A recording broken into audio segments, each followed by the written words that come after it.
Potter was walking along a country road. He was walking because his donkey had run away that day. He was on his way home from the local inn where he had been eating, drinking, and singing with his friends. He soon came to the home of an old widow. He saw an animal that looked like his donkey lying outside the widow's house. Actually, the animal was not his donkey at all. It was a tiger. The tiger had been lying there thinking about breaking into the widow's house. It was an old and dilapidated house. He thought the widows might make a good meal. The potter was furious at his donkey. He picked up the stick and walked over the tiger that he still thought was his donkey. He started beating the tiger with his stick. He hit it on its head, he hit its leg, and hit it all over. While he was hitting the tiger, he was yelling at it. "You lazy, good-for-nothing animal! You sorry excuse for a real donkey," he yelled.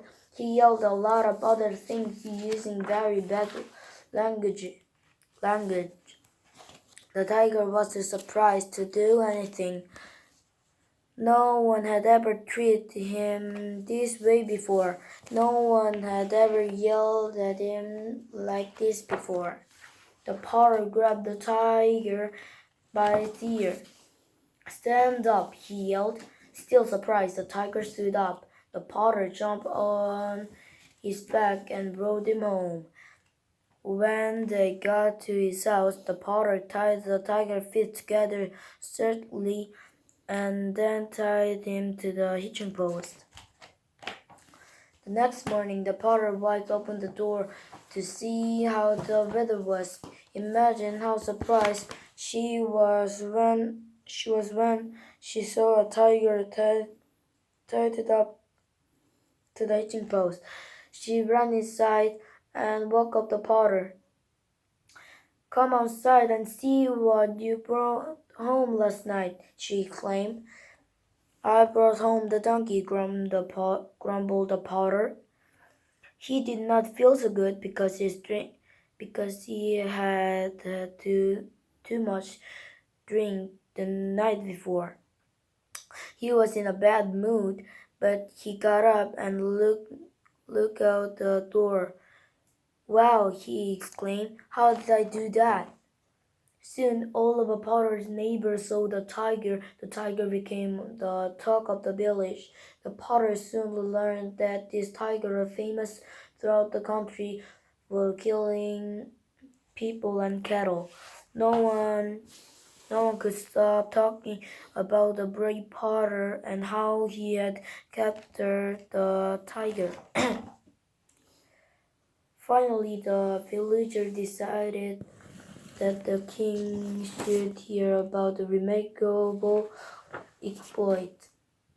The village scholar composed a letter to the king, and it was delivered to the capital city.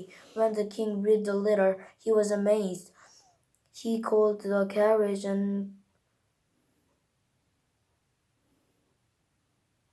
courtiers. They all traveled to the home of the potter. The king looked at the tiger and shivered a little.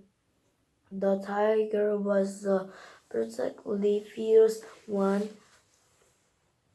who had eaten many cows and attacked many people. The king decided to reward the potter. He gave him enormous amounts of money, gold, and gems. He appointed a potter official royal potter of the nation. The potter became quite famous around the country. Okay, nice job.